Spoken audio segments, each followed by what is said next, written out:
Nada Sehnaoui. Bon, on connaît Camille qui était là ce matin. Oui.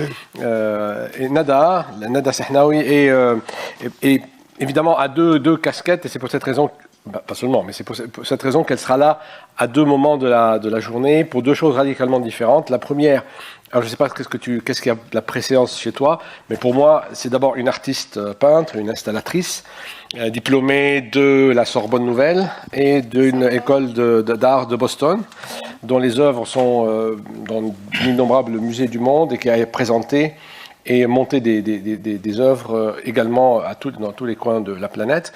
Et par ailleurs, elle est activiste politique et elle est coordonnatrice générale d'un des plus anciens, mais ça ne veut pas dire qu'il est très ancien, il n'est pas très vieux, mais c'est le plus ancien des mouvements de l'opposition extérieure à la classe politique, donc, qui s'appelle Beyrouth Madinati, et qui avait à l'origine, qui a mené plusieurs élections contre la classe politique, et notamment les élections municipales de 2016 où Nada était candidate à Beyrouth, n'est-ce pas ? Pour la municipalité de Beyrouth. Oui. Donc voilà, c'est donc Nada qui est là maintenant pour cette séance-là, pour parler pour utiliser son savoir en tant que militante politique. Un peu plus tard, on en parlera de son travail artistique.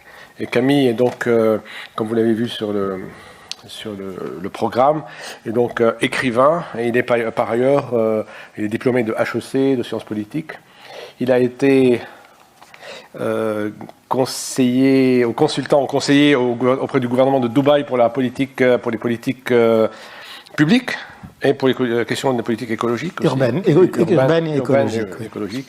Notamment autour des questions de résilience urbaine, c'est ce que dit, alors tu m'expliqueras ce que c'est que la résilience urbaine dont il était fait allusion dans le film tout à l'heure, et qui est là effectivement aussi, et surtout peut-être maintenant, en tant qu'écrivain, puisqu'il est l'auteur de deux ouvrages, un roman qui s'appelle Ougarit, qui tourne autour de la ville, et c'est vraiment un spécialiste de la ville, de Dubaï, et un petit ouvrage qui a fait beaucoup de bruit, qui s'appelle Octobre Liban, dont il a parlé dans le film, et qui est le récit d'une promenade le long d'une longue artère qui traverse Beyrouth et qui synthétise en elle, à chacune de ces étapes, comme un chemin de croix, n'est-ce pas, les divers lieux qui symbolisent la corruption du pouvoir libanais. Voilà, pour les présentations. Sujet cet après-midi, la crise politique au Liban. Quel est votre regard, vous ? Introduisez-nous un peu ce sujet. Quel est votre regard, votre explication autour de la crise politique, de la crise tout court ? Politique et financière. Oui. Je crois, Sharif, que tu voulais qu'on commence par quelles sont les causes, c'est ça ? Tu avais cela en tête ? L'idée, effectivement, c'était de vous demander à quoi vous imputez les raisons de la crise. Alors évidemment, ce que nous avons vécu depuis 2 ans et demi au Liban, c'est deux choses. Évidemment, c'est la crise économique, politique et sociale. Économique, sociale et politique. Et puis la fameuse explosion du 4 août. Et évidemment, l'une n'est pas la cause de l'autre, et l'autre n'est pas la cause de l'une. En revanche, ce qu'on peut dire, c'est il est certain que l'explosion du 4 août est elle comme une espèce de résultat, non pas de la crise. Comme ça s'est dit hier assez malencontreusement, la crise n'a pas commencé après l'explosion du 4 août, elle avait déjà commencé, mais l'explosion du 4 août symbolise presque par une analogie politique, on va dire, c'est horrible de dire ça, mais la crise en elle-même, puisque la crise est le résultat, et c'est ça que je vous demandais, d'une concentration de corruption, de mauvaise gouvernance, qui a finalement explosé. Alors, on pensait que ça exploserait comme ça a explosé lentement, si c'est possible, en crise économique. Or, ça a explosé aussi, littéralement, le 4 août. Alors, hier, on a entendu Shalwa Nahas imputer les raisons de cette fameuse crise, dont l'une des manifestations, mais très symbolique, c'est donc l'explosion du 4 août, à des questions essentiellement financières liées aux malversations des banques, et en particulier de la Banque centrale.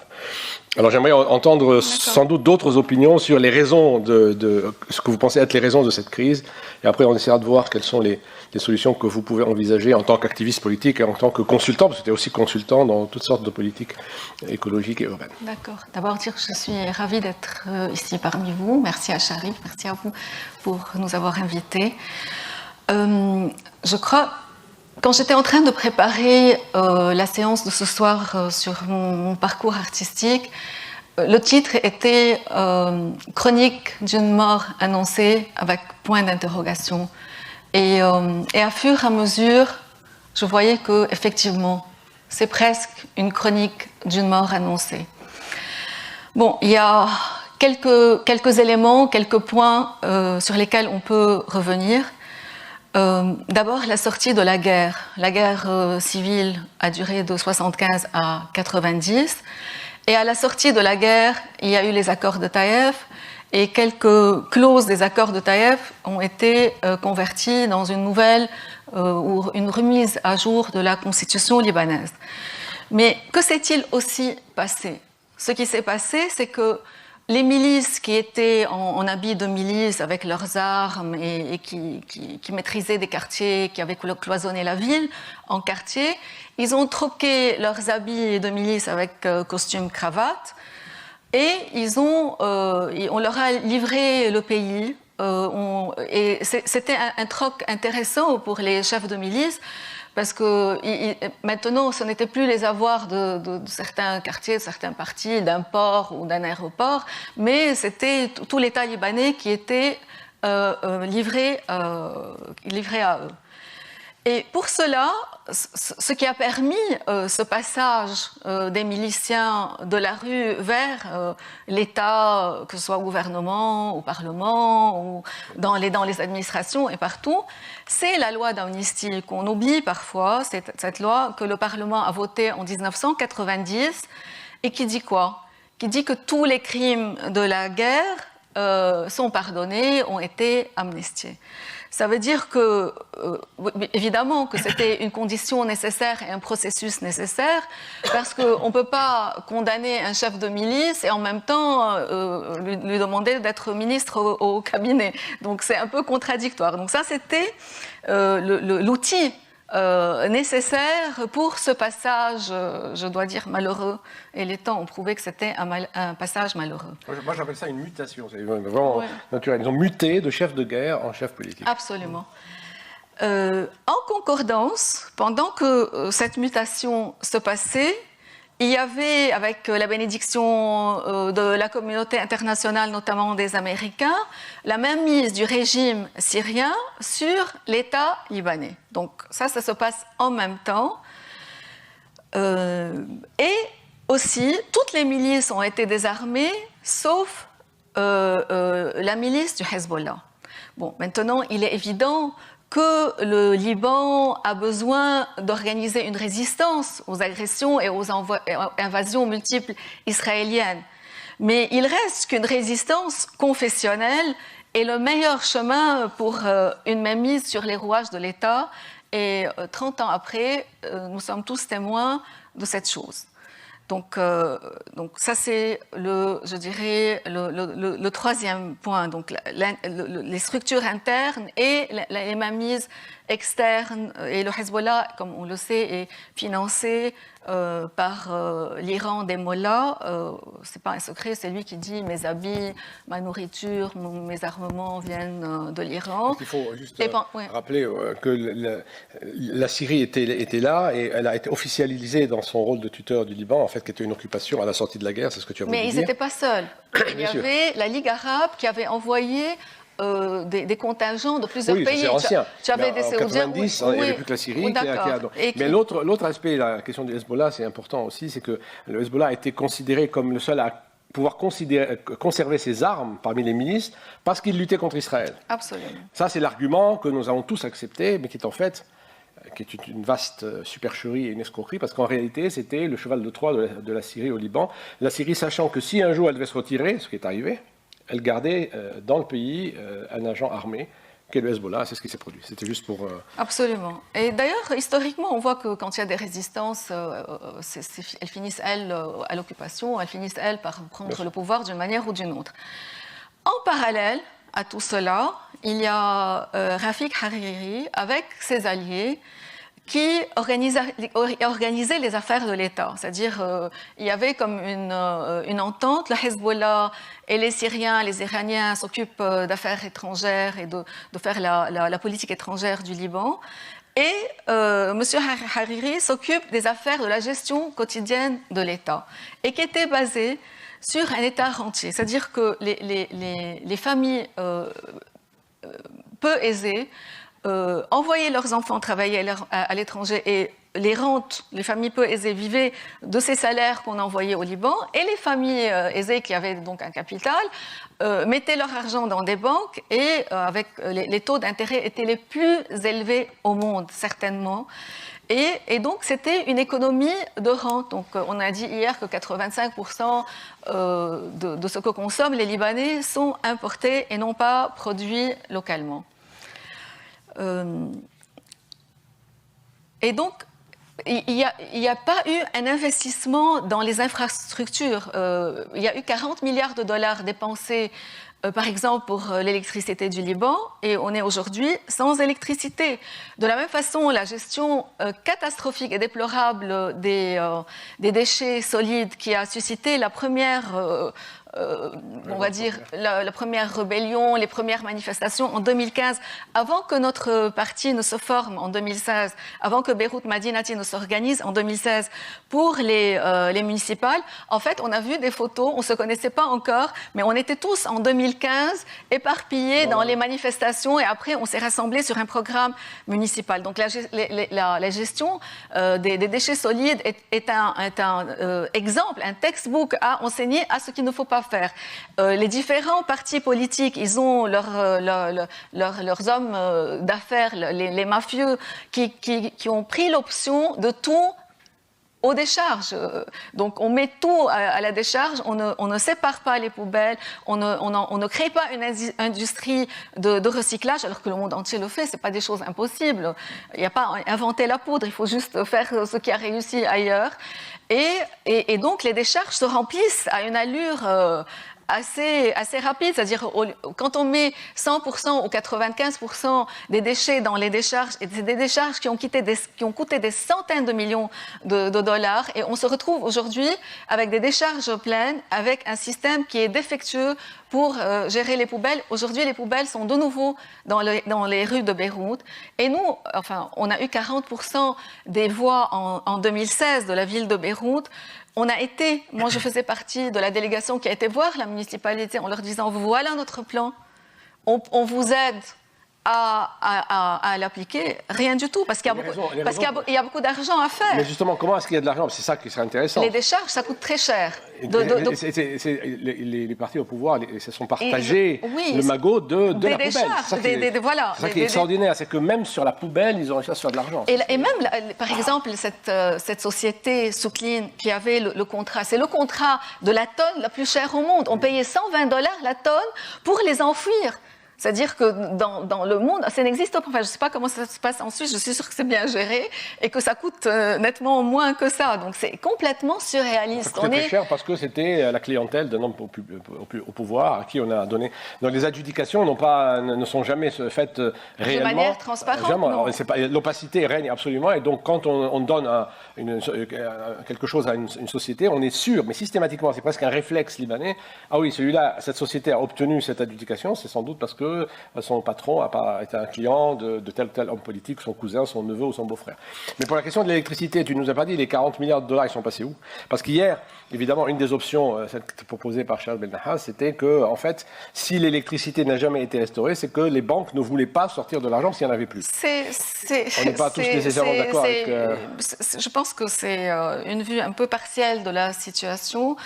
Il y a des cartels du mazout, il y a du cartel qui veulent absolument, le cartel des moteurs, parce que on a tous des générateurs, on a tous des abonnements dans des générateurs, comme l'EDL, l'électricité du Liban ne nous donne pas 24 heures sur 24. Donc il y a tous ces cartels là qui sont en connivence, ou qui sont les hommes de main des hommes politiques, et ils se partagent le pactole à tous les niveaux, que ce soit les décharges, que ce soit le mazout, que ce soit les générateurs.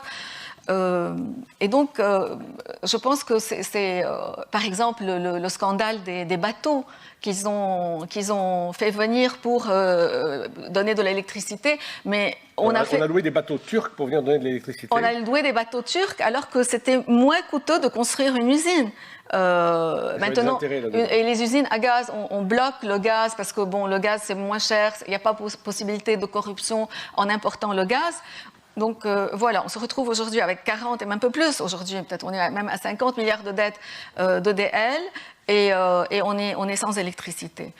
Aussi en même temps, ce qui se passait quand Rafik Hariri était Premier ministre et M. Signora était son ministre des Finances, il y a eu un passage au Parlement à la va-vite d'une loi qui a décidé que la dette publique libanaise ne devait plus se faire justement en LL, mais en dollars. Alors qu'avant, elle se faisait en livres libanais, c'est-à-dire que l'État est essentiellement endetté auprès des banques libanaises. Et donc, la dette était une dette interne en livres libanaises et M. Hariri, avec son ministre des Finances, ont décidé que la dette devrait se faire dorénavant en dollars. Et c'était comme ça avec monsieur... Berry, le président du Parlement, il y a eu comme ça, ils ont fait passer cette loi à la va-vite. D'ailleurs, je pense que c'est une des choses les plus absurdes peut-être de ce oui, système. Absolument. Un pays qui s'endette et qui crée sa dette dans une devise dont il n'est pas maître. C'est comme si la Suisse... qu'à un moment donné, il y a une crise, il ne peut plus émettre des billets. Non, mais c'est comme si la Suisse s'endettait en dollars. C'est ridicule. Au livre libanais, c'est complètement... C'est absurde. On est dans le monde du surréel. Non, il y avait une raison pour ça. Il y avait une raison pour laquelle ils ont fait ça. Oui, parce que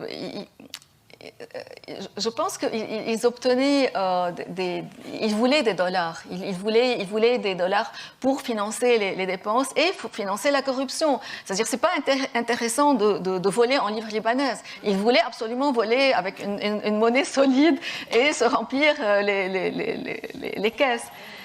Et il faut se souvenir aussi qu'en 90, 91, à la sortie de la guerre civile, le Liban, alors qu'il n'y avait pas de collecte d'impôts, alors que les milices avaient mis la mainmise sur le pays, avait 1,2 milliard de dettes.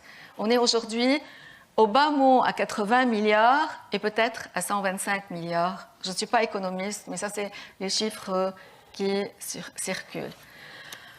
Et aussi, le dernier pilier de cette mise en scène macabre, c'est le système judiciaire.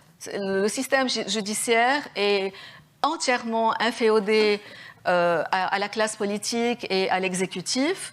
On nomme, si le juge ne nous plaît pas, on peut le retirer, le nommer ailleurs. Le Conseil constitutionnel est nommé à moitié par le cabinet, donc c'est tout un trafic. Et donc il a été impossible au Liban de juger, de faire des enquêtes. Il y a des journalistes qui font des enquêtes, des journalistes absolument brillants, qui font des enquêtes absolument magnifiques qu'on regarde, nous, à la télévision, et on dit, mais c'est fantastique comment ils ont pu obtenir ces résultats, et ces informations, mais ça ne va nulle part. Voilà.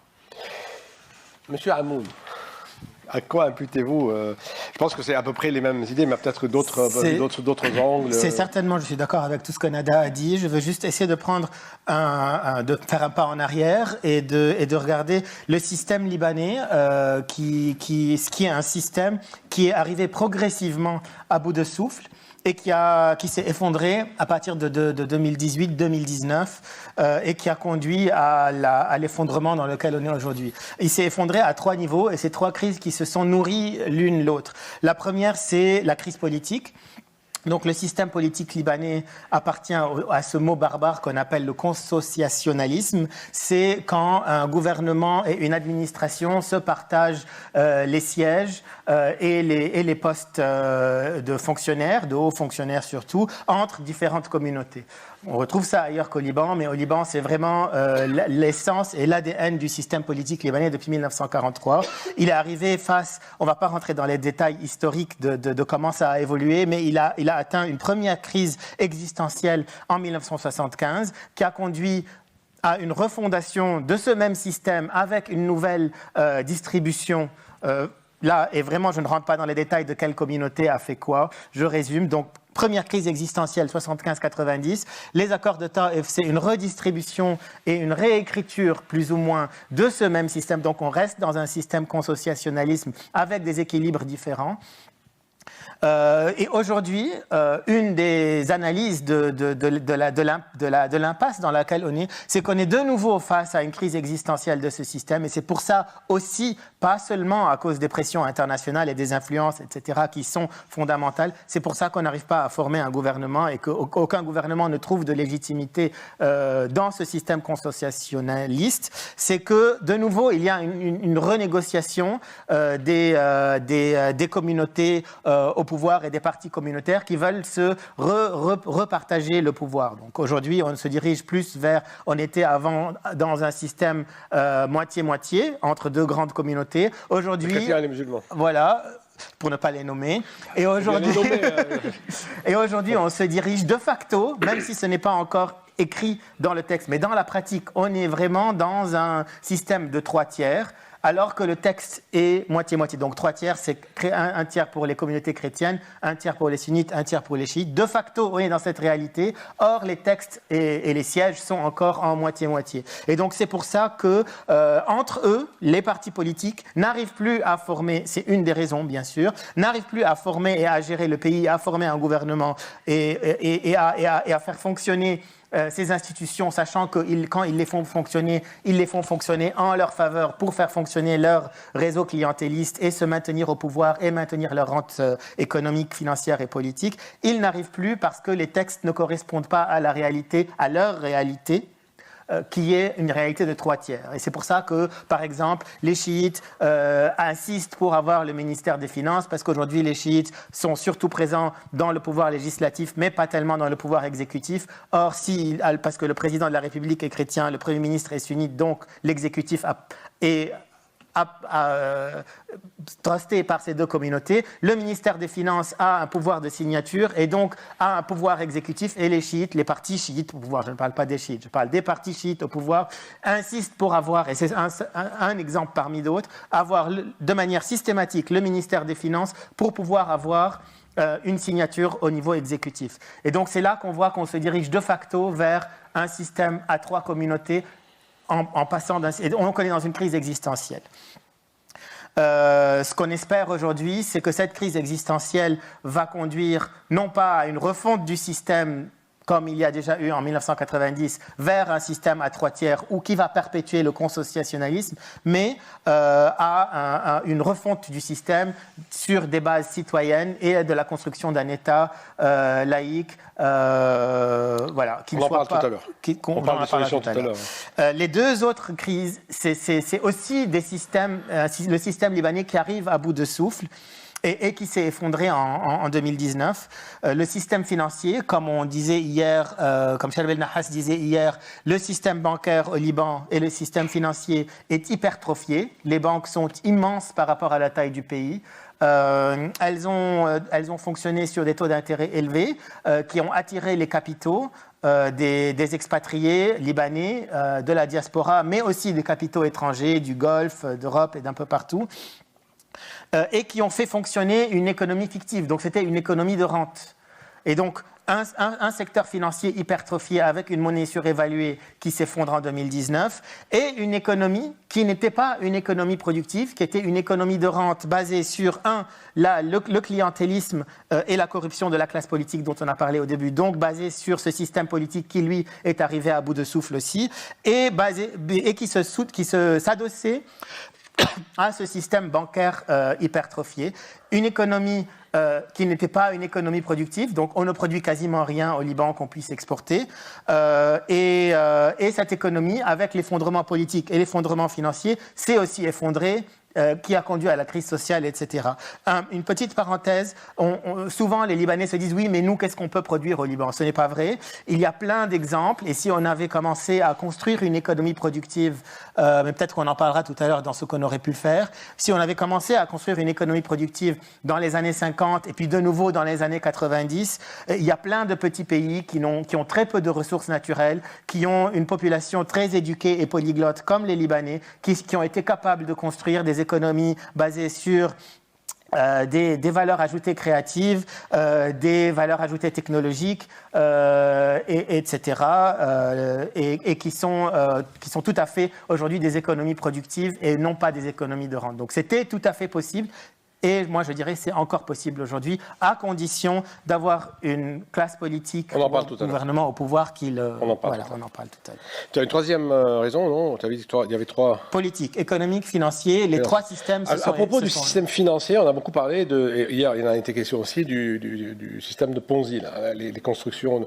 Est-ce que les banques, je pense que les banques libanaises se sont basées, quand on dit économie de rente aussi, c'est une économie, enfin, le système bancaire était un système qui se basait sur systématiquement toujours plus de dépôts et les intérêts des anciens déposants étaient pris à l'argent qui était fraîchement déposé. Et donc systématiquement, c'est le fonctionnement du système Ponzi qui a fait qu'à un moment donné, il n'y avait plus de dépôts et donc tout cela s'est cassé la gueule. Une autre chose, quand même, je pense qu'il faut aussi en parler, c'est que tout ça, c'est la faute évidemment d'une classe politique et d'une caste de banquiers de collusion les uns avec les autres, avec probablement les yeux doux puis les yeux fermés de la communauté internationale, notamment des financeurs. Mais aussi, malgré tout, quelque chose qui s'est produit, c'est que la population libanaise s'est laissée aller à une espèce de joie de vivre. Je ne sais pas comment définir ça, mais il y a quelque chose qui fait qu'on a laissé faire. Alors évidemment, on ignorait l'ampleur de ce qui se produisait, mais on avait quand même des signes en permanence et puis il suffisait d'être un petit peu lucide pour se dire mais comment un pays comme ça qui ne produit rien peut-il continuer à durer sur un secteur bancaire qui est basé sur finalement aucune sorte d'investissement réel dans aucune économie productive. Et donc on a aussi beaucoup fermé les yeux, laissé faire, je crois. On avait confiance. C'est là où je voulais en arriver aussi. Comment se fait-il qu'on avait tous tellement confiance dans le système bancaire?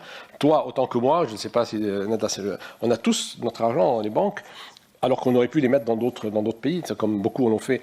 On a mis et on a laissé notre argent, alors qu'on est quand même des gens pas complètement idiots, pas complètement aveugles. Et l'argent s'est évanoui. Alors, d'où vient est-ce qu'il y avait une espèce d'ensorcellement? Est-ce qu'on avait confiance? On s'est moqué de nous? Ou bien on a accepté toutes sortes de compromissions parce que la vie était belle? C'est une question compliquée et personnelle, parce que finalement, c'est chacun d'entre nous, au niveau individuel, qui avons décidé de faire confiance au système bancaire libanais. En même temps, on était sans doute dans le déni.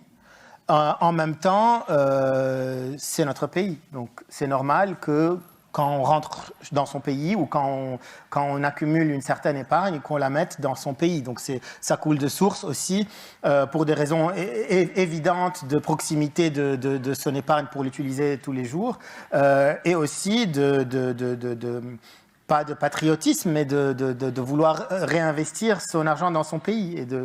Donc il y a un côté, certainement, on était dans le déni. Il y avait peut-être deux éléments aussi. D'abord, les taux d'intérêt qui étaient extrêmement élevés, contrairement à ce que M. Nahas a dit hier. Oui. Ah oui, et donc, la diaspora libanaise a envoyé, il n'y a pas que les Libanais résidents, il y a la diaspora, il y a les Arabes. Le nombre de gens qui ont travaillé toute leur vie en Afrique et qui ont mis leur argent dans les banques libanaises. Et pas que des Libanais, il y a des Arabes qui ont envoyé leur argent. Et je pense aussi, il y a ce souvenir que même pendant 15 années de guerre, le système banquier libanais ne s'est pas effondré. Moi, j'ai discuté avec quelqu'un qui est un homme extrêmement intelligent, qui n'est pas économiste, qui est politologue, et qui m'a dit, écoute, 15 années de guerre, le système banquier a tenu le coup.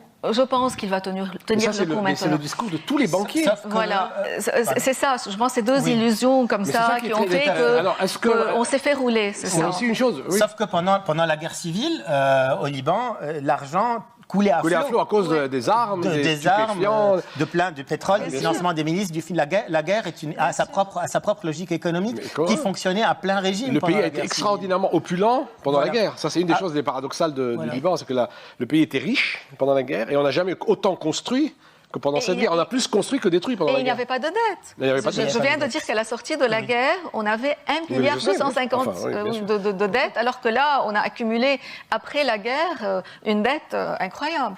Donc, après, ce que je ne m'explique pas, au niveau individuel de chacun d'entre nous, c'est que si jamais, dans la rue, quelqu'un t'arrête et te dit « donne-moi ton argent, je te donne 10%, alors que tous les autres te disent « moi, je te donne 1 ou 0,5%, tu te poses pas des questions. Voilà.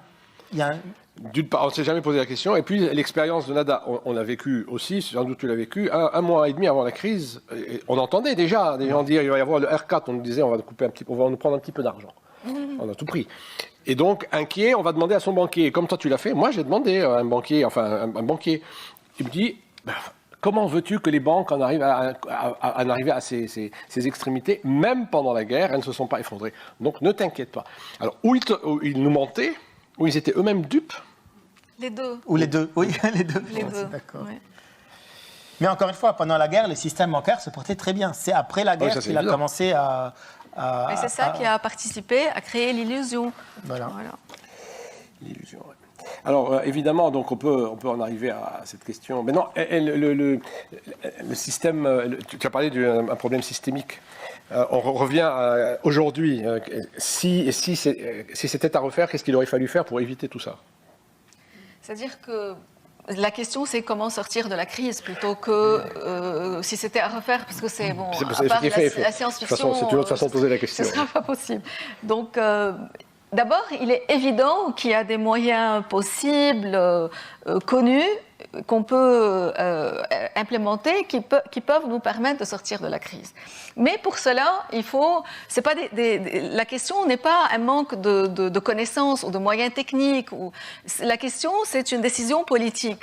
C'est-à-dire, d'abord, il faut commencer par changer la classe politique qui est non seulement corrompue, mais qui est médiocre. Il faut le dire, c'est des gens qui n'ont pas de vision, qui n'ont pas qui n'ont pas d'idées, qui sont à part leurs intérêts très très étroits, eux et la petite classe qui se trouve autour d'eux, ils sont d'une médiocrité inimaginable. C'est difficile à imaginer, vraiment. Je t'interromps, mais quand on parle de parti politique, peut-être que les gens qui nous écoutent pensent parti, parce qu'il y a aussi une question sémantique systématiquement quand on parle avec des Européens, des Occidentaux. Un parti, quand on dit parti politique, c'est des regroupements de gens qui sont constitués confessionnels et communautaires essentiellement, mais ce sont des partis qui jamais aucun d'entre eux n'a un programme, n'a fait arriver ses députés au Parlement avec des idées pour un avenir du pays. Il n'y en a aucun. D'ailleurs, la facilité avec laquelle on nomme un Premier ministre et qui forme un gouvernement, sans aucun rien. Ce sont un inconnu qu'on nomme, il construit un gouvernement avec de briques et de brocs, mais ces gens-là n'ont rien en commun et surtout pas ni une vision d'avenir ni un programme. Donc ce ne sont pas des partis politiques. C'est un ramassis de gens dont une des caractéristiques essentielles aujourd'hui, c'est ce qu'on a dit, c'est leur médiocrité. Et un des grands clichés aujourd'hui, c'est de comparer les anciens hommes politiques, parce que le passé est toujours meilleur que le présent, la nostalgie des hommes politiques que nous avions dans les années 50-60, comparée à ceux d'aujourd'hui, et évidemment, on a beau dire que c'est du cliché, la différence est quand même assez impressionnante avec l'analphabétisme de ceux qui le gouvernent. Absolument. Et donc, comment faire? Il y a deux façons. Soit on fait la révolution, et on a essayé. C'est beaucoup plus difficile qu'en Syrie ou en Égypte, parce que en Tunisie, il y a un dictateur. En Égypte, il y a un dictateur. Nous, il y a 6 dictatures confessionnelles, c'est tentaculaire, c'est beaucoup plus difficile de les déloger. Donc, et en plus, on est descendu dans la rue, on s'est fait tirer dessus, il y a 300 jeunes qui ont été blessés, qui ont perdu leurs yeux, donc il y a le Hezbollah qui défend la classe corrompue, donc il y a et l'armée et le Hezbollah contre nous dans la rue. Donc ce chemin-là, on l'a pris, on a contesté, le monde entier nous a vus, depuis 2015 jusqu'à là récemment, ça n'a pas abouti à là où on voulait. Il reste les élections. Bon, maintenant, M. Nahas, il n'en a pas parlé hier, mais lui, il dit qu'il veut négocier pour qu'on lui l'offre, qu'on lui donne le cabinet ministériel. Négocier avec qui? C'est-à-dire avec le Hezbollah. Moi, je pense que c'est complètement illusoire. Et depuis le temps qu'il le dit, on ne l'a pas vu réussir son pari de pouvoir accéder au pouvoir. Donc, pour nous, il n'y a que les élections. Donc, les élections vont se passer dans quelques mois, soit en mars ou en mai 2022. Et nous, Beyrouth Madinati et d'autres partis de l'opposition, nous nous préparons à mener ces élections et à essayer de déloger le plus grand nombre possible de ces mafieux qui ont perdu toute légitimité et qui continuent à occuper des sièges au Parlement. Mais pour cela, il y a des conditions. Déjà, la loi électorale, elle est trafiquée de sorte à ce que le Gebran Bassil et le Hariri et les autres puissent gagner des sièges. On ne va pas la changer parce que ce sera un prétexte pour reporter les élections ad vitam aeternam et donc on risque de ne pas avoir d'élections.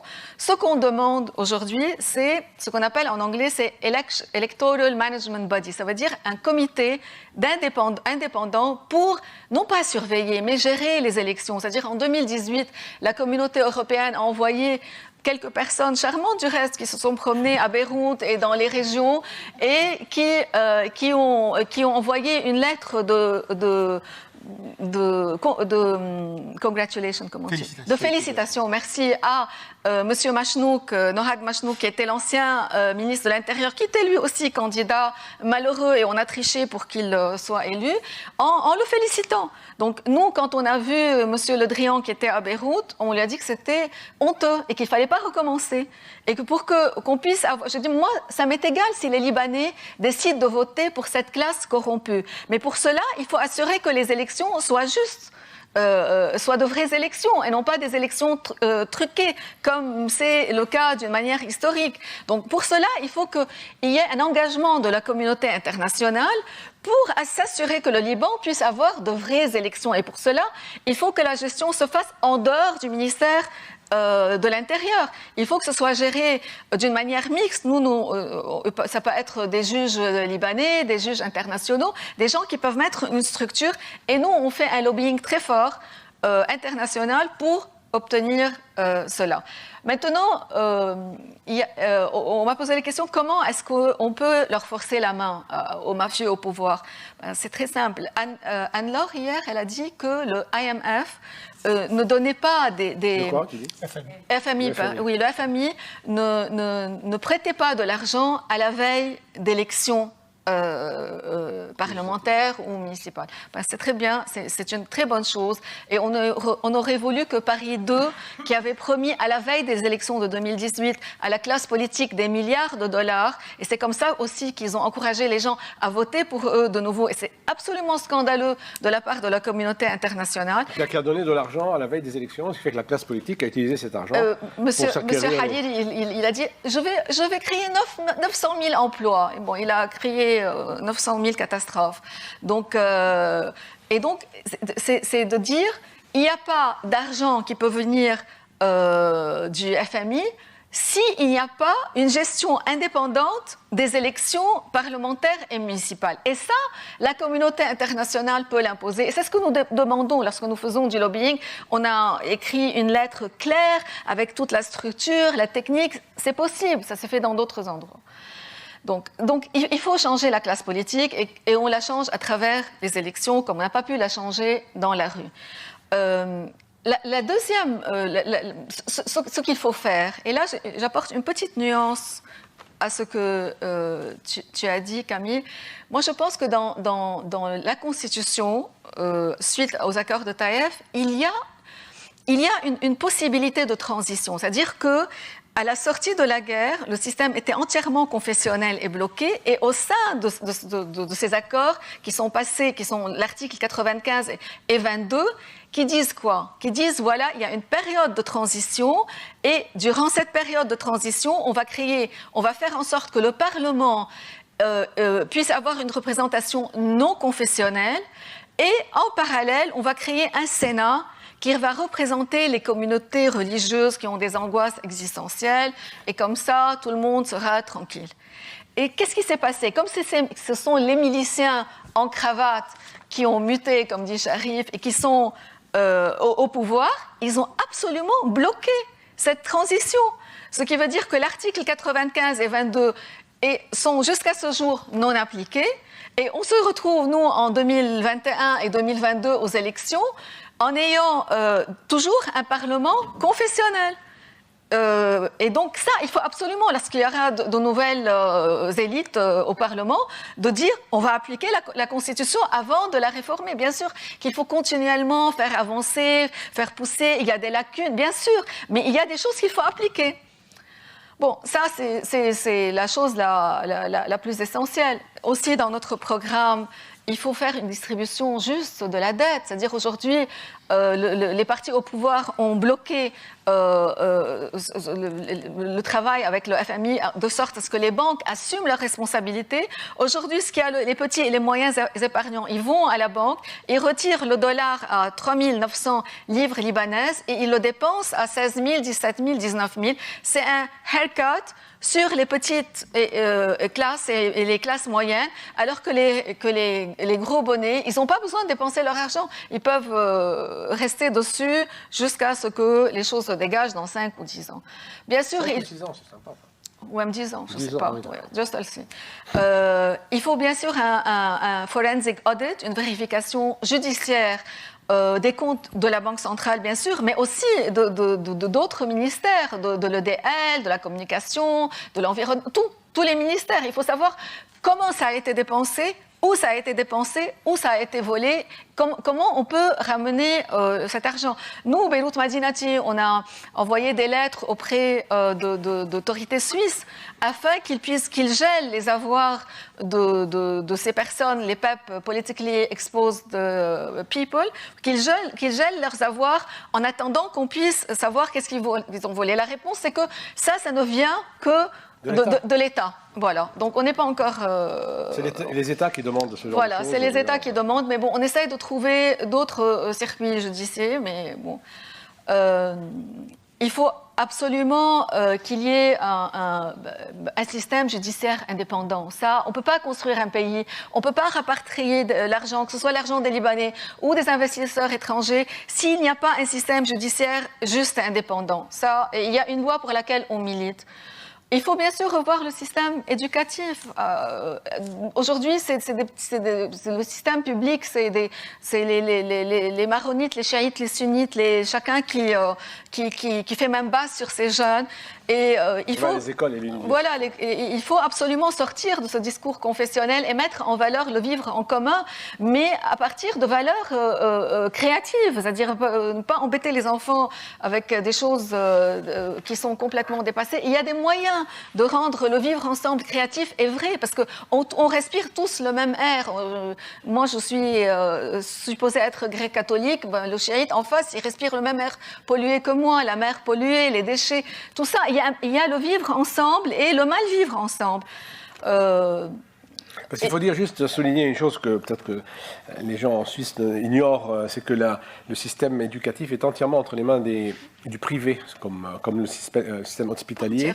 Et il y a évidemment une école publique, et l'école publique est extrêmement mal gérée, elle n'a pas de moyens, et on suppose, ce qui n'est pas très compliqué, c'est qu'elle a peu de moyens parce que personne ne s'en occupe, parce qu'évidemment, ce qui intéresse les communautés qui sont évidemment au pouvoir, c'est plutôt leurs propres institutions, et du coup, ce qui serait formidable, évidemment, dans une véritable réforme du pays, mais là, on est vraiment dans l'utopie pour l'instant, enfin, c'est de restaurer l'école publique et d'empêcher le secteur privé de faire main basse, comme tu disais, sur la jeunesse. Et aujourd'hui, il y a des arguments très forts. C'est-à-dire, il n'y a aucune communauté, même la communauté dominante, qu'elle soit maronite, aujourd'hui chiite, sunnite, dans la période intermédiaire, même s'il y a une communauté qui fait main basse sur le pays, elle n'arrive pas à assurer une vie digne à ses ouailles. Donc, parce que pendant la guerre civile, même si on a la main haute, tout le monde souffre. Maintenant, en situation de crise financière, tout le monde souffre. C'est-à-dire qu'on ne peut pas protéger une communauté sans penser le pays, la chose publique dans sa totalité. C'est pas une position idéologique, c'est une position réelle, pratique, prouvée par l'histoire ces 30 dernières années. Bien sûr, il faut développer les industries culturelles et créatives. Il faut bien sûr avoir une gestion durable de l'environnement, de l'air, mais tout ça de l'électricité, les énergies alternatives, tout ça, on n'invente pas la poudre. Il y a des best practices dans le monde entier et qui sont tout à fait applicables au Liban et on peut innover. Les Libanais sont créatifs si on les laisse faire. Et d'ailleurs, quand ils sortent de ce petit pays où on est catégorisé sunnite, chiite, catholique et d'autres, où ils sont protégés par un État, ils se développent, ils s'épanouissent. Voilà, donc tout cela est possible. C'est possible d'offrir à nos enfants, aux générations à venir, un vrai pays. Il reste la volonté politique. Ah oui. Je souscris entièrement à tout ce que tu as dit. Il faut que tu rejoignes Beyrouth Madinati. Et j'ajouterai juste quelques petits mots. D'abord que le Liban, on doit se souvenir que le Liban est un tout petit pays d'un peu plus de 10 000 km², avec 5 à 6 millions d'habitants. C'est une grosse ville, c'est rien. On sait donner de l'électricité à une ville de cette taille. On sait organiser des transports en commun, c'est facile, des transports publics. On sait nettoyer le littoral, on sait organiser l'urbanisme, on sait organiser la démocratie. C'est pas un pays immense et ingérable comme pourrait être, je sais pas, l'Inde, la Russie, le Brésil. C'est minuscule, c'est facile. Et au niveau des montants dépensés globalement, ce ne sont pas des montants immenses. Ce sont de gros montants au niveau libanais par tête, mais ce ne sont pas de gros montants internationaux. C'est pour ça que quand la Banque mondiale dit que c'est une des pires crises financière, politique et économique depuis le milieu du 19e siècle, oui, c'est une des pires crises, mais au niveau d'un tout petit pays qui ne provoque aucun risque systémique pour le système global. On aurait eu ce système en Turquie, en Argentine, en Asie, en Russie, ça aurait posé un risque systémique pour le monde. Là, ce n'est pas le cas. C'est petit, c'est minuscule, c'est facile, on sait comment les résoudre. J'ajouterai, j'en ai parlé à un moment donné, mais rapidement, une des choses à faire, c'est restructurer le système bancaire pour le rendre à taille humaine, le rendre productif de nouveau, efficace de nouveau, et surtout investir dans l'infrastructure, électricité, transport public, voilà, restaurer une économie productive et au centre, restaurer la démocratie. Donc restaurer la démocratie, c'est, comme on le disait tout à l'heure, la démocratie, ce n'est pas que la liberté d'expression, c'est aussi la séparation des pouvoirs, la transparence, la participation de la population à la prise de décision, des autorités indépendantes pour gérer ou pour superviser les différents secteurs, l'énergie, les transports, les finances, etc. Et oui, les élections législatives sont fondamentales et 2022 est une année clé pour le Liban parce qu'il y a 3 élections et c'est une question que je voulais te poser, les présidentielles. Ah oui, après, par la suite. Oui, il y a les élections législatives, des élections présidentielles qui sont à suffrage indirect, donc c'est le Parlement qui élit le président, et des élections municipales. Et je sais que l'opposition extra-parlementaire, dont Beyrouth Madinati est un parti essentiel, se prépare et est dans les starting blocks pour organiser des coalitions et écrire des programmes pour gagner ces élections législatives. Mais quid des élections municipales? Parce que est-ce que l'opposition extra-parlementaire est en train de se préparer aux élections municipales? Parce que pour moi, elles sont fondamentales aussi pour plusieurs raisons. D'abord, les élections municipales peuvent être gagnées à des niveaux de ville petites ou moyennes, même au niveau de Beyrouth, elles peuvent être gagnées par l'opposition extra-parlementaire et elles pourront montrer des succès localement au niveau des services publics, de la transparence, de l'absence de corruption, etc. Est-ce que l'opposition extra-parlementaire est en train de se préparer à gagner des villes au Liban en 2022? Pour Beyrouth Madinati, les municipales, ça fait partie de notre ADN. Oui, l'ADN de Beyrouth Madinati. Et là, bien sûr, c'est-à-dire on a un programme absolument extraordinaire pour les municipales. Depuis 2016, là, on le remet un peu à jour, mais les choses n'ont pas beaucoup changé, il faut dire, malheureusement, parce que rien n'a été fait. C'est une catastrophe de la gestion de la ville de Beyrouth, alors que c'était une ville qui est très riche, qui collectait beaucoup de taxes. Aujourd'hui, la ville est... La municipalité, c'est un des symboles de la corruption. Et donc, en 2016, alors que personne ne nous connaissait, on a obtenu 40% des voix. Face aux partis coalisés. Tous ensemble, du Hezbollah jusqu'au Hariri, en passant par Amal, les forces libanaises, le parti du président de la République, les Oranges, tout le monde. Donc, on a obtenu quand même 40%, alors que les gens ne nous connaissent pas. Bon, il y avait des professionnels qui étaient connus dans leur métier, mais on n'était pas connus sur le plan de la ville ou de la nation. Et malgré ça, on a obtenu 40%, et beaucoup de gens nous avaient dit « Ah, si je savais que ça allait compter, que vous étiez si proche du résultat, parce que les élections sont majoritaires, on aurait voté pour vous.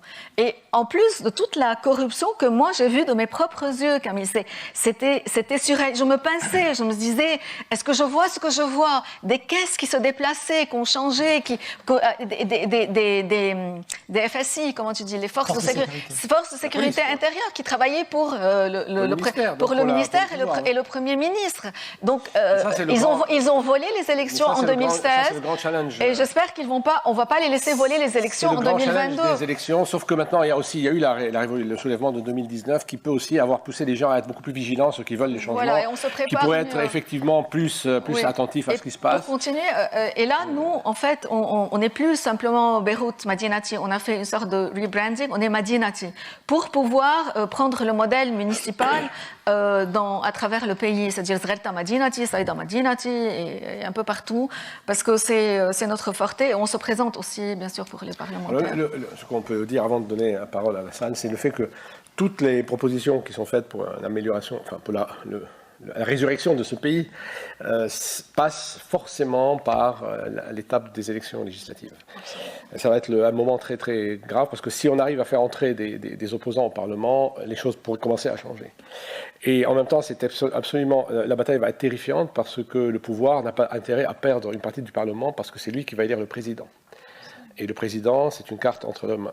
Donc ça va être une bataille terrible, si elle a lieu, parce qu'ils sont capables aussi de renvoyer ça au Cameroun. Alors évidemment, maintenant, on cède la parole au public. Volontiers. Je crois qu'il y a une première question, si tu veux bien. Alors, je crois que...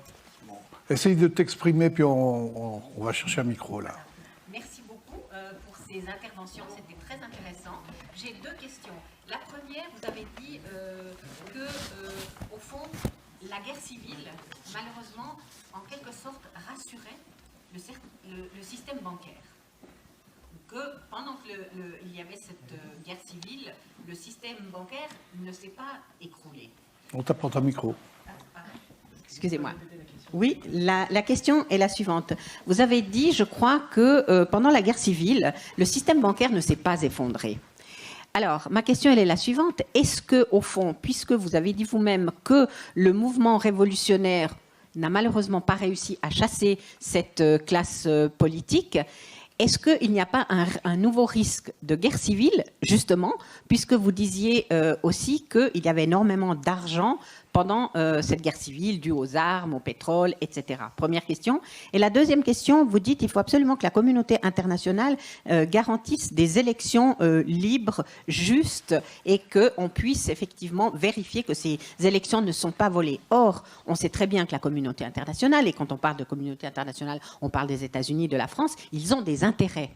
Et on l'a vu, je veux dire, M. Chirac qui était logé par M. Hariri, etc. Donc, est-ce que vous pensez sincèrement que la communauté internationale a tout intérêt à ce qu'il y ait au Liban des élections libres et que vous puissiez, vous, ou en tout cas les partis qui ne sont pas au Parlement, les gagner, ces élections? C'est vraiment une double question, et on se pose vraiment la question, est-ce qu'ils auront envie de vous les faire gagner, ces élections? Merci. Taki. Je vais répondre à la deuxième partie, tu répondras sur les banques, c'est plus ton domaine. Est-ce qu'ils ont envie de nous faire gagner les élections? Certainement pas. C'est comme vous posez la question, certainement pas. Sont-ils suffisamment démocratiques pour accepter de perdre? Non. Non, non plus. Ils vont faire l'impossible pour empêcher qu'il y ait de vraies élections. Ils vont faire l'impossible pour voler les élections. Ça, on le sait. Et en plus, la loi, c'est pas une loi juste. C'est presque une loi confessionnelle où il y a le vote préférentiel au niveau du plus petit dénominateur commun. Enfin, donc, mais on va pas aller là. On va dire, vous avez choisi le terrain de la bataille. On va foncer et on va essayer avec les moyens de bord de gagner autant que possible et d'être convaincant.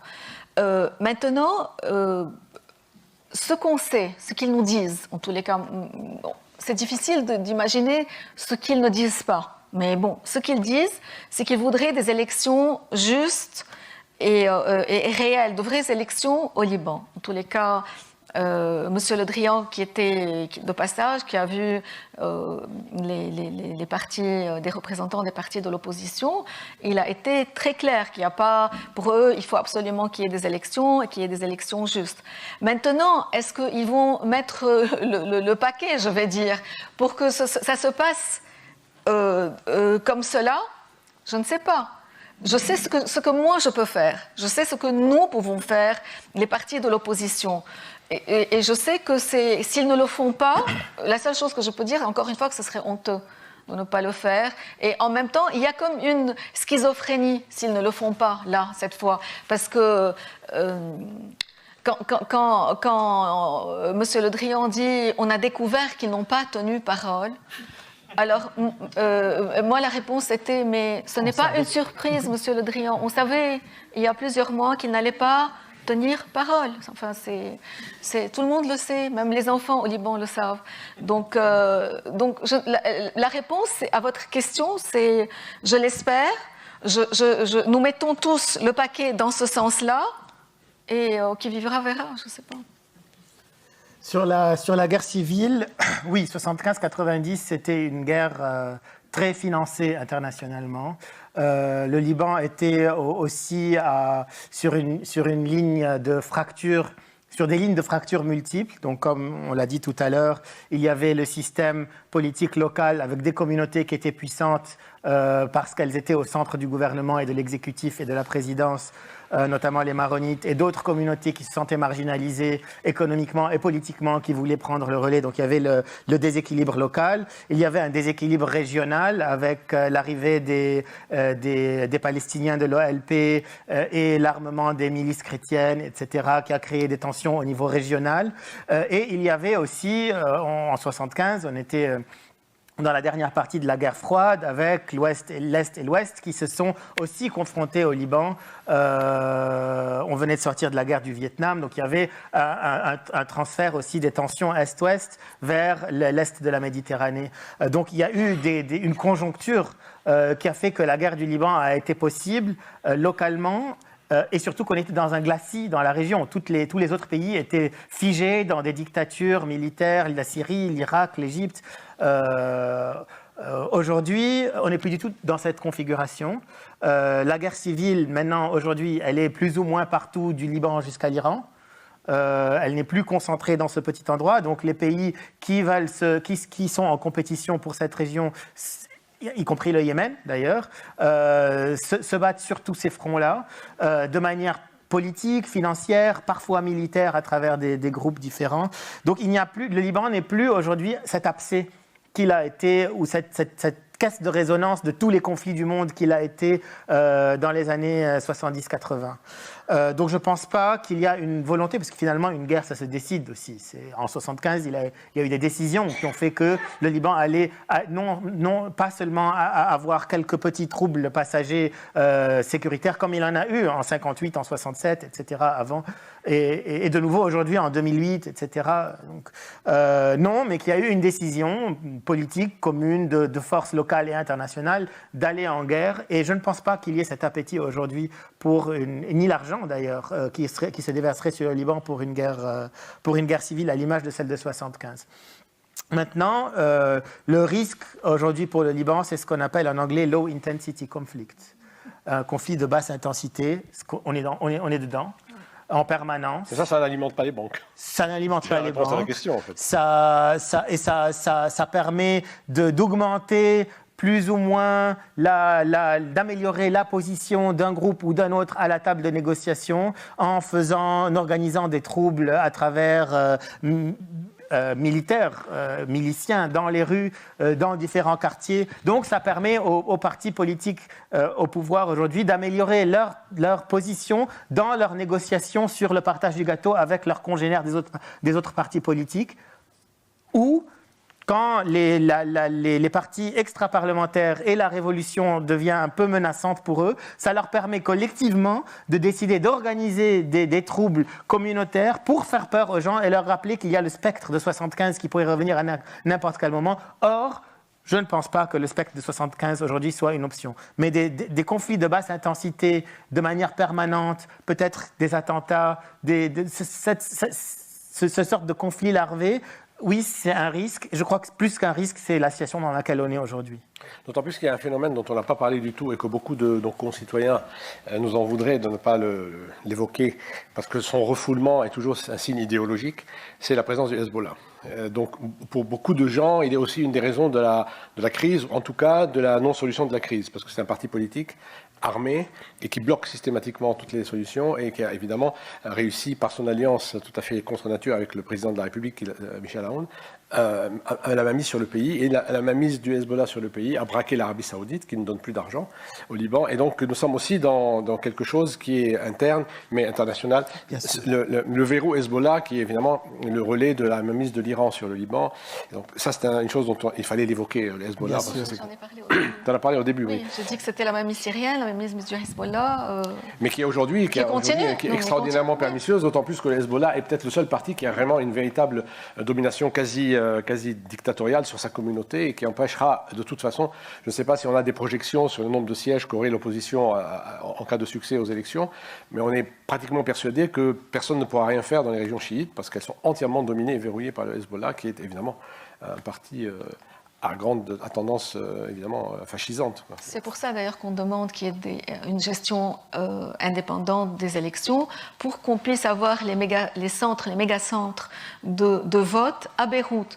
Comme ça, les personnes qui votent au sud et qui habitent à Beyrouth peuvent se soustraire de l'influence et des menaces au sud, à la Bekaa, mais partout ailleurs, parce qu'il y a des influences et des menaces un peu partout, mais beaucoup plus fortement dans les régions du Hezbollah. Donc les centres, les mégacentres, c'est une des conditions absolument nécessaires pour avoir des élections justes. Autre question qui va intervenir? Oui, je vous en prie, on vous apporte le micro, là. Voilà, merci Jacques. Merci. Bonjour, merci beaucoup d'être là. Moi, j'ai eu la chance de travailler et de vivre à Beyrouth de 2012 à 2016, et j'étais encore à Beyrouth pendant les municipales de 2016. Et j'ai une question concernant le clientélisme, ou plutôt le communautarisme. Ça veut dire qu'en 2016, je me rappelle que j'ai des collègues qui étaient donc enseignants universitaires qui sont retournés dans leur village pour voter. Et quand je leur demandais, est-ce que vous savez pour qui vous allez voter? Oui, pour mon cousin. Bon. Et je disais, le cousin, est-ce qu'il est bien? Non, mais je ne vais pas affronter ma famille pour être en désaccord avec eux. Alors, est-ce qu'avec la crise et la gravité de la crise actuelle, est-ce que les gens sont prêts, vous pensez, à changer aussi de vision et à vraiment choisir un avenir meilleur pour le pays plutôt que de rester coincé dans ce système de communautarisme? Peut-être que c'est faux de l'appeler communautarisme, mais voilà. Non, c'est pas faux, mais il faut deux conditions pour cela. Il faut d'abord un programme politique. Il faut que les gens puissent choisir une autre option que le cousin, la famille, l'oncle et la tante. Et il faut les protéger. C'est-à-dire que ces personnes-là, à qui vous avez parlé en 2016, s'ils veulent aujourd'hui voter pour l'opposition, il faut qu'ils ne soient pas soumis à une intimidation. Parce que dans les bureaux de vote au Liban, c'est le pays qui a le plus de bureaux de vote, et c'est fait exprès pour que ce soit impossible de vérifier. Il y a plus de 3800 bureaux de vote pour un tout petit pays, c'est impensable. C'est pour ça qu'il faut absolument des mégacentres, parce que pour l'opposition, c'est absolument épuisant de pouvoir surveiller les gens qui ici ont suivi de près les élections. Dans n'importe quel pays, il faut des observateurs de chaque parti. Et donc, s'il faut 3 observateurs sur 3800 ou même plus, peut-être que le chiffre est plus élevé que ça, c'est absolument impossible. Donc, c'est pour ça qu'il faut des mégacentres.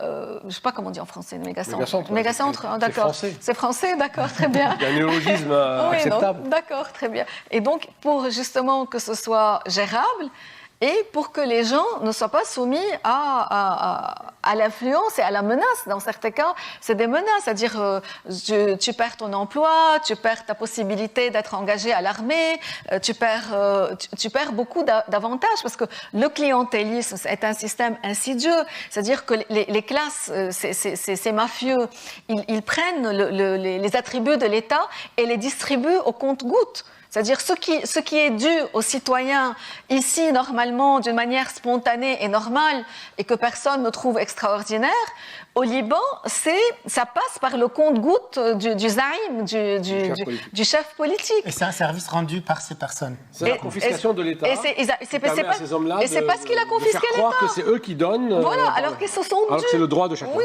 et donc... ça, c'est le devenir mafieux de l'État. C'est un cercle vicieux dans lequel nous sommes engagés, et la seule façon, c'est de les chasser du Parlement. Il faut le dire comme ça. Oui, je vous en prie, on vous apporte le micro. Voilà. Oui, merci beaucoup.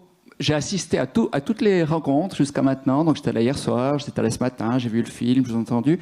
Ce qui me frappe beaucoup en vous entendant depuis 2 jours, c'est qu'il y a la situation paraît hyper complexe, et puis en même temps, il y a un consensus dans l'analyse que vous en faites.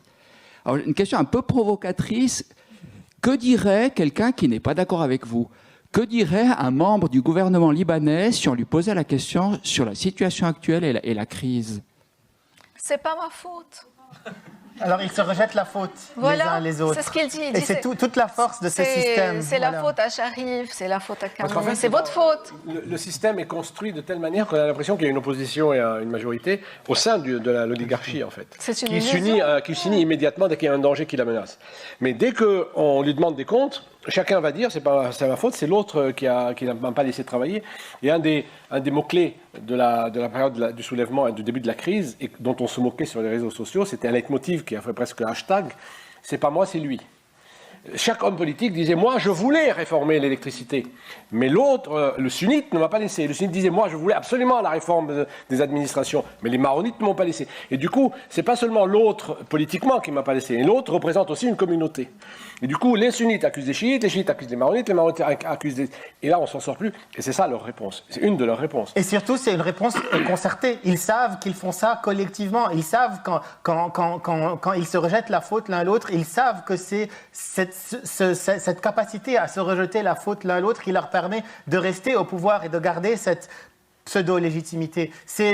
Moi, je dis cette classe politique, c'est comme un cartel qui est politique, qui est en permanente collaboration, compétition, collaboration, concurrence. Ils collaborent en permanence pour montrer qu'ils sont en compétition, pour garder leurs ouailles, en fait. Et donc, ce système de rejet de faute, c'est un système très étudié qu'ils pratiquent en connaissance de cause et de manière collaborative. Absolument. Vous avez un parti politique qui, pendant 15 ans, gère ou ne gère pas l'électricité du Liban. Et aujourd'hui, il continue à dire « mais c'est pas ma faute ». Parce qu'on ne m'a pas laissé faire. Oui, vous avez un parti qui, avec les autres, bien sûr, gère la municipalité de Beyrouth, qui est aujourd'hui dans une situation lamentable, et dit mais c'est pas moi. Ils ne m'ont pas laissé faire.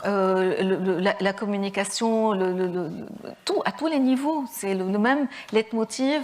C'est eux, c'est lui, c'est pas moi. Il y a 2 autres possibilités, puisqu'on va se mettre dans la peau des autres.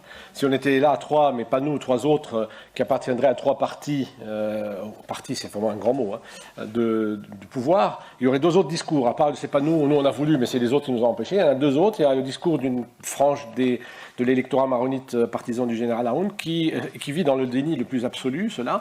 Ils sont très bizarres. Ils estiment que finalement, c'est pas, ça va, quoi. C'est pas si grave que ça. On a déjà vu pire. L'électricité, il n'y en a pas, mais il n'y en a jamais eu. Donc il y a une espèce de déni complet de la situation parce que ces gens-là pensent que leur chef, et là ils sont dans une espèce d'hystérie, ils idolâtrent le président, ils pensent que dès que le président pourra agir, tout s'arrangera tout de suite. C'est une baguette magique de Saint-Antoine. Enfin, je ne sais pas si Saint-Antoine avait une baguette magique, mais peu importe. L'autre réponse, elle est beaucoup plus grave et beaucoup plus pernicieuse, sont les partisans du Hezbollah et l'aile très à gauche des partis, même dans l'opposition extra-parlementaire, il y a une extrême gauche qui est très proche du Hezbollah et qui estime que finalement, tout ça est moins important que la lutte contre Israël et donc que la lutte pour l'arabité ou je ne sais pas quoi, et donc que le Hezbollah doit absolument conserver ses armes, conserver la mainmise sur le pays, sans quoi le pays irait dans le giron des États-Unis. Donc il y a une espèce d'autisme, on est dans la paranoïa et dans une espèce de fermeture totale de l'esprit de ces gens qui pensent qu'aujourd'hui le pays est entièrement assiégé. Et ça, c'est le discours du chef du Hezbollah. Systématiquement, il sort, et il nous faut de grands discours en nous menaçant systématiquement, qu'aujourd'hui, le résultat, tout ce que nous vivons, c'est le résultat du siège que nous font subir les États-Unis pour nous punir de lutter contre Israël. Et du coup, quand on est un partisan de ces gens-là, comme vous avez envie d'en entendre, imaginez que c'est moi, je vous dirais, si les États-Unis baissent la garde, nous laissent tranquilles, le pays ressuscitera, c'est la faute des États-Unis, et les États-Unis nous en veulent et nous punissent parce qu'on lutte contre Israël. Mais ça, c'est un discours complètement autiste, c'est des gens qui ne voient pas la réalité, qui sont complètement dans une espèce de délire, mais c'est ça qu'ils vous répondraient. Et il y a l'autre pendant de la médaille aussi, Sharif, il y a tous ces partis qui disent le seul problème, c'est le Hezbollah, oui. Si on enlève le Hezbollah, on serait au paradis de nouveau. Oui, c'est des gens qui sont de notre côté aussi, voilà, qui sont un peu dans le délire. C'est les deux côtés qui sont dans une situation un peu surréaliste. C'est pour ça, un des slogans absolument précis de la révolution de l'Intifada, c'est tous, c'est-à-dire tous ces partis. Il faut liquider tous ces gens-là, qui ont sans exception. Ou mal gouverné et malmené le pays pendant toutes ces décades après la guerre sont responsables. Qui va interdire Monsieur, y a-t-il encore aussi une question? Alors, ce sera pour vous. Hein. D'abord, Marie-Laure. Monsieur, et puis ce sera vous. Oui. Si vous voulez. Ah oui, tout à l'heure, oui. Merci pour cette discussion qui est vraiment passionnante et qui montre bien toute la complexité du système politique au Liban. Moi, j'ai une question qui est liée notamment, on a parlé du Hezbollah, de l'influence de l'Iran, des dangers d'Israël au sud contre lequel le Hezbollah se bat. Je me souviens qu'il y a à peu près, il y a quelques mois, il y avait un chef spirituel au Liban qui avait émis la possibilité de faire du Liban un État neutre. Un peu du même système que la Suisse. Le patriarche maronite. C'est ça. Ouais. Je ne voulais pas m'avancer, je ne savais plus lequel c'était. Mais quelle serait la possibilité? Est-ce qu'il y aurait vraiment quelque chose de positif dans le fait de faire du Liban un État neutre pour éviter effectivement les conflits d'influence qui pourraient avoir lieu? Si vous prenez l'exemple suisse, enfin, je suis sûre que vous en savez beaucoup plus que moi, mais d'après ce que je sais, c'est parti d'un consensus interne, d'abord, et ensuite d'un consensus externe. C'est-à-dire que d'abord, c'est les Suisses tous les Suisses ont demandé cette neutralité et les pays autour ont accepté parce qu'ils avaient intérêt à ce que la Suisse soit neutre. Donc, et la première condition et la deuxième condition ne sont pas assurées au Liban. Donc moi, je veux bien qu'on soit neutre, je serais ravie, mais c'est impossible aujourd'hui de dire que le Liban va revendiquer la neutralité à la Suisse. Pour une raison très simple, je veux dire, c'est exactement le contraire de la Suisse. Si j'ai bien compris ce que me disait Marie-Laure tout à l'heure, c'est que la neutralité de la Suisse, notamment pendant la Deuxième Guerre mondiale, c'était précisément pour éviter que chaque langue, enfin je ne sais pas comment on dit, ne soit attirée finalement, aspirée par le pays le plus proche. Et donc la neutralité garantissait l'unité de la Suisse. Au Liban, c'est tout le contraire, c'est-à-dire qu'en réalité, chaque communauté veut avoir un lien avec l'étranger.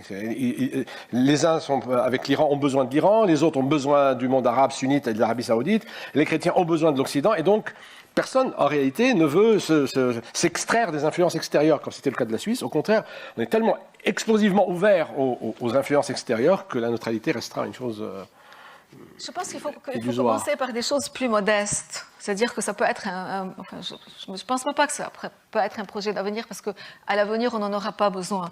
Mais on peut commencer déjà, on ne l'a pas dit, par une nouvelle loi moderne de l'organisation des partis. Si on peut dire que les partis politiques aujourd'hui au Liban, d'abord, il faut qu'ils ne soient pas des partis confessionnels, c'est-à-dire ce n'est pas le petit coin, là, il faut que ce soit des partis nationaux pour commencer.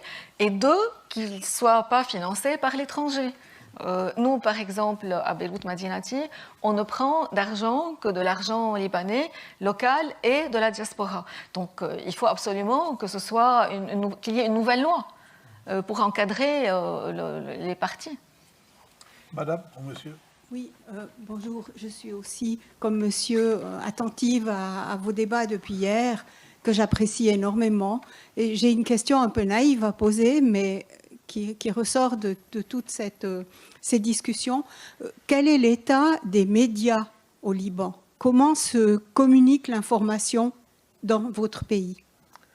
Oui, la plupart des médias, il y a on en parlait ce matin quand on parlait de libéralisme de façade et de liberté d'expression de façade. La plupart des médias appartiennent à des groupes communautaires existants, puissants, et sont leur porte-voix. Après, ça crée un semblant de liberté d'expression, et du coup, si on a une idée en tant qu'indépendant et qu'on veut critiquer un des partis, on aura toujours une tribune pour le faire. Cela dit, il y a beaucoup de médias aujourd'hui, des web médias petits qui grandissent, qui ne sont pas encore assez professionnalisés, et qui s'organisent, qui se sont organisés aussi pendant la Révolution, qui sont en train de trouver des petits financements par-ci, par-là pour se construire, et qui sont des médias indépendants, ou en tout cas indépendants des principaux partis politiques au pouvoir, mais c'est encore trop petit. Oui, absolument. Et c'est aussi un problème, ce sera de nouveau un problème pour les prochaines élections. C'est-à-dire que l'opposition n'a pas de visibilité. Et il faudra absolument qu'il y ait ce comité de gestion indépendant des élections pour que l'opposition puisse avoir le même temps d'antenne que les partis qui sont aujourd'hui au pouvoir, parce que pour que les gens puissent nous voir et décider pour eux-mêmes. Or, les différents partis ont leurs organes, surtout les télévisions, mais aussi des journaux. Il n'y a quasiment plus de journaux. Il y a quasiment plus de journaux. Le journal qui dépend du Hezbollah. Voilà. Et ils ont l'antenne libre. 24 heures sur 24, ils peuvent... et c'est des organes de propagande, en fait. Complètement, oui. Et c'est des organes de désinformation, oui, même. Bien sûr. Ouais. Question de monsieur, là. C'est-à-dire que je vous donnais un exemple de la désinformation en 2016. Le dernier recours qu'ils avaient, c'est de dire que Beirout Madinati était appuyé par le Hezbollah. Oui, c'est à la limite une blague, mais beaucoup de gens y ont cru, beaucoup de sunnites de Beyrouth y ont cru, ils se disent Dernière question. Oui, dernière question, c'est à vous. Oui, d'abord, mon immense appréciation pour tous ces échanges qui ont lieu depuis hier.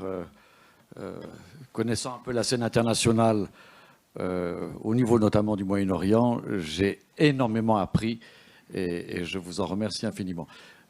Un commentaire et une question. En ce qui concerne ce parallèle qu'on fait toujours entre la Suisse du Moyen-Orient et la Suisse, la neutralité suisse, on oublie souvent que la neutralité suisse, jusqu'au début, y compris du XXe siècle, est issue du droit de la guerre. Donc, nous pouvions faire la guerre à l'extérieur à condition que nous la fassions de façon égale entre les protagonistes. C'était ça, en termes de politique étrangère, la neutralité. Donc, effectivement, toutes les nations ou royaumes européens à cette époque voulaient empêcher que le royaume voisin puisse s'accaparer de la Suisse. Donc, ils avaient besoin de cette neutralité. La Suisse, si elle aide l'Allemagne ou elle aide la France, elle doit les aider de façon égale. Et si elle favorise l'un des belligérants, alors elle devient l'ennemi de l'autre. Donc ça, c'était la neutralité au niveau international. Aujourd'hui, la neutralité pour la Suisse, c'est la politique de paix, la médiation. Et c'est là que nous regardons avec parfois un œil gourmand la scène moyen-orientale et le Liban, puisque nous avons besoin d'une stabilité autour de nous, dans notre périphérie. Et nous sommes probablement très intéressé à pouvoir contribuer si ça devait être le cas, s'il existait la possibilité. L'autre question alors que je pose, c'est naturellement comme Suisse, on est au milieu d'une géopolitique, on est un morceau de France, ça choque mes amis suisses-allemands quand je dis ça, un morceau d'Allemagne et un morceau d'Italie qui vivent ensemble, en plus de leurs différences confessionnelles qui aujourd'hui sont totalement neutralisées. Les plus grandes villes protestantes de Suisse ont un prolétariat ou une zone de travailleurs venant de cantons catholiques. Les grandes villes protestantes deviennent des villes catholiques et vice-versa. Dans certaines municipalités très catholiques conservatrices, on a des présidents d'origine de culture protestante.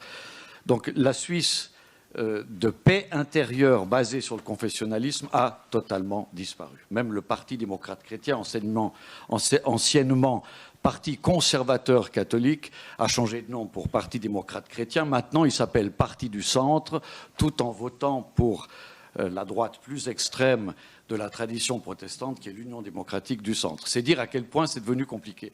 Mais ma question se réfère à la géopolitique. Nous avons une tendance à observer la géopolitique qui nous entoure, la Russie, la Chine, le libre commerce, la pression des États-Unis, la France qui estime qu'on ne peut entrer dans l'Union européenne que si nous faisons des concessions importantes dans certains domaines, ce qui bloque la Suisse. Par contre, en politique de paix, la Suisse est intéressée à avoir votre avis, notamment l'influence, on la connaît, de l'Iran sur le Hezbollah, qui a pris un peu l'influence sur l'ancien parti Amal. Donc là, ça nous paraît clair. Par contre, dans la communauté chiite, aujourd'hui, on voit une concurrence de l'Iran avec l'Arabie saoudite, contre l'Arabie saoudite. L'Iran défend plus le Hamas que ne le fait l'Arabie saoudite, qui semble maintenant se rapprocher, enfin surtout les Émirats, peut-être un peu plus tard l'Arabie saoudite, d'un compromis avec Israël. Alors, compte tenu de ce paysage un peu lunaire, mais nouveau, comment se définissent les communautés politiques libanaises qui sont sunnites, je ne parle même plus du chiisme, et les autres? Merci. Merci à vous. C'est vraiment l'entrée dans un deuxième colloque. Hein. Oui. Qui veut répondre? Non, moi je dirais juste que c'est quand vous parlez de communauté, je ne vais pas répondre à votre question, je vous le dis, mais je vous dis que quand vous parlez de communauté, c'est plus les partis politiques qui prétendent représenter ces communautés, et les partis politiques qui prétendent représenter ces communautés sont en fait 6 qui se partagent le pouvoir, 6 gros avec quelques petits satellites, 3 ou 4 petits satellites qui les suivent. Et effectivement, ils ont leurs para-régionaux qui ont pu changer au cours de l'histoire. Même le Hezbollah a été plus proche de la Syrie à une époque. Aujourd'hui, il est plus proche de l'Iran, surtout depuis que la Syrie a été affaiblie, ou le régime syrien a été affaibli par la révolution syrienne. Donc, ce sont des alliances qui changent, qui se transforment. On a vu aussi la relation très bizarre, conflictuelle et en dents de scie du parti sunnite de Saad Hariri avec l'Arabie saoudite. Donc ce sont des alliances qui changent au gré des... et vous avez vous-même parlé dans un autre pays du Hamas, qui est un mouvement sunnite qui s'allie avec l'Iran parce que c'est le seul pays qui veut bien le soutenir aujourd'hui. Ce sont des alliances plus... politique, de réel politique, que vraiment de communautaire. Bon, le plus souvent, ça correspond, mais pas toujours. Donc voilà, ça dépend. Moi, j'ai plus envie de dire que si le poète dit que la femme est l'avenir de l'homme, on a envie de dire que la Suisse, c'est l'avenir du Liban. Moi, je pense que c'est possible. C'est-à-dire que c'est possible de mettre en place des structures afin de dépasser le système politique confessionnel et en même temps de sécuriser les angoisses communautaires.